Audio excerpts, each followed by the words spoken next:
ഇന്ന് മനുഷ്യരുടെ സ്ഥിതി എന്താണ്?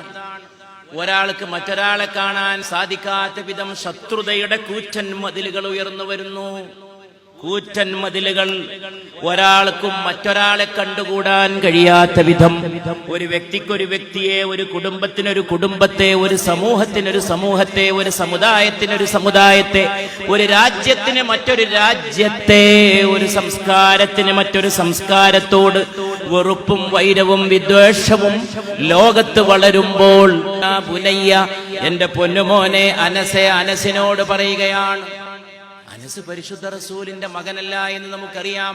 പക്ഷെ പറയാൻ പോകുന്ന കാര്യത്തെ അത്രമേൽ ഉത്കടമായ ഹൃദയാലുത്തത്തോടെ, അത്രമേൽ പ്രധാനപ്പെട്ട ഒരു സത്യം ലോകത്തെ പഠിപ്പിക്കുകയാണ്. യാ ബുനയ്യ ഇൻ ഖദിർത അൻ തുസ്ബിഹ വതുംസി ലൈസ ഫീ ഖൽബിക ഗശ്ശുൽ ലിഅഹദിൻ.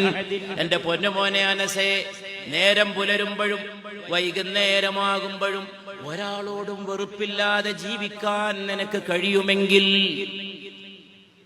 ഇതാണ് ലോകം തേടുന്ന മുഹമ്മദ് നബി സല്ലല്ലാഹു അലൈഹി വസല്ലം. നേരം പുലരുമ്പോഴും വൈകുന്നേരമാകുമ്പോഴും ഒരാളെയും വെറുക്കാതെ, പ്രഭാതം വരുമ്പോ, ഉഷസ് വരുമ്പോ, പുലർന്ന് സൂര്യകിരണങ്ങൾ നിന്നെ വന്നുണർത്തുമ്പോ, അതിനു മുമ്പ് നീ പ്രാർത്ഥനക്കായിട്ട് ഉണരുമ്പോ, നീ നിന്റെ ഹൃദയത്തിലേക്കൊന്ന് തിരിഞ്ഞു നോക്കണം, നിന്റെ ഉള്ളിലേക്കൊന്ന് നോക്കണം.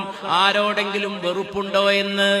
ആരോടുമില്ല. ഒരാളോടും ഒരു വൈരം പോയിട്ട്, വിദ്വേഷം പോയിട്ട്, ശത്രുത പോയിട്ട്, വെറുപ്പ് പോയിട്ട്, ഒരു നീരസം പോലും ഇല്ലാതെ നിനക്ക് പ്രഭാതമാകാനും പ്രദോഷമാകാനും കഴിയുമെങ്കിൽ, വദാലിക മിൻ സുന്നത്തി,